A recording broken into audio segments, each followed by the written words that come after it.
The Bengals are the only team in the NFL that does not offer full injury protection for unsigned rookies. So their unsigned rookie, defensive end Shamar Stewart, said, "I'm not participating in mandatory camp." Hey, what's up, y'all? Excuse me if I look kind of a mess and shit. This stuff is working out, you know what I'm saying? I ain't gonna hold you. I gotta eat my words on this one in my skit. So, y'all saw in the beginning of the video, Shamar Stewart is actually right this whole time for holding out. See, I thought he was gonna be the NFL version of Kanye West. Turns out, bro was standing up for himself.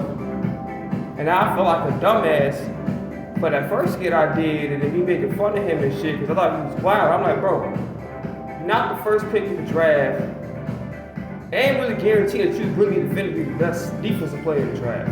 I just keep it real. Bro, you gotta earn your stripes. No pun intended with the Bengals, you know what I'm saying? But you gotta earn your stripes. So I thought bro was tripping. I'm like, bro, what you doing? You just gotta leave, like, yo, prove yourself first. They come out and take for you to go. You don't just sit there and demand some shit. Like, you ain't do nothing yet. You know what I'm saying? I thought he was wild at first. Then to this video, another video dude did, I've been popping up on my TikTok feed and shit. Well, I can like on they pop on my feed, that sort of stuff. But, you know, I thank God every day. And even though at age 16, I chose to be a Philadelphia Eagles fan because my favorite color was green. If somebody reason I have a weird infatuation with the East Coast, I think it's because my father's in Jersey. We took Jersey vacations every summer when I was growing up, and I fell in love with the East Coast. I think that's why. And again, don't get me wrong, I love my people from Chicago. Don't get me fucked up. I love all my people from the Midwest. And all around the world, I love y'all. But I'm just saying, I remember the first year that I was a fan of the team, it was like 2015, 2016 season, some shit like that.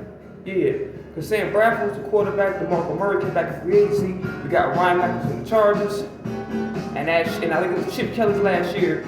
That shit was a motherfucking disaster, to say the least. I'm just glad them days is over behind us and we got our franchise quarterback, contrary to what motherfuckers might say. But I thank God every day that I'm a fan of a team where the front office is asking, everybody says, well, how did Eagles pull this off, this and third? Bro, Howie and Jeffrey Lurie, by the way, shout out to Jeffrey Lurie, man. He donated like $50 million to, like, I think it was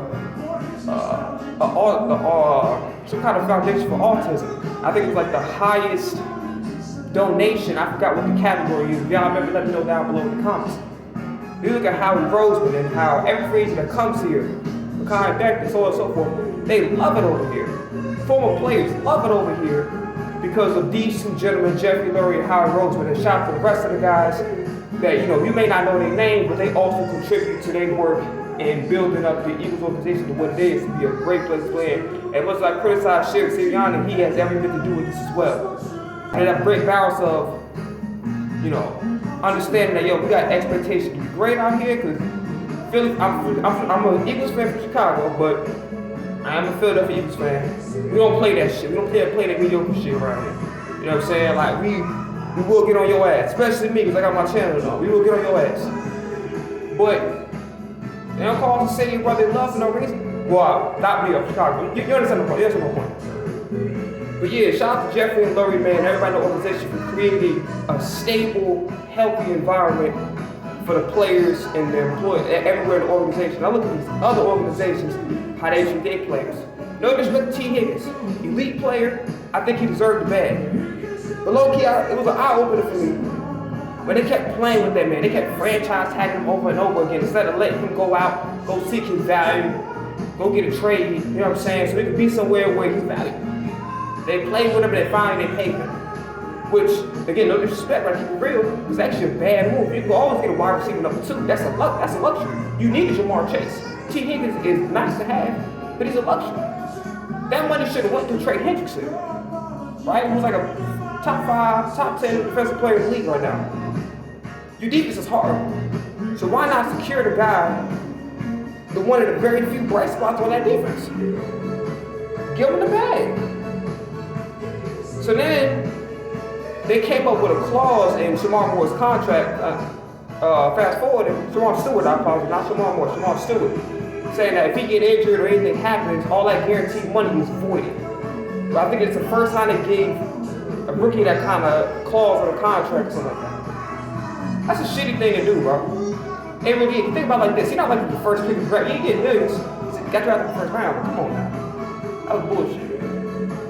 You know what I'm saying? So I respect bro for standing on business and standing up for himself, because these players are the ones that put their bodies on the line, risk injury, gotta play. But we can have these injuries these players are getting, but we ain't showing them to work for like a whole goddamn week, bro.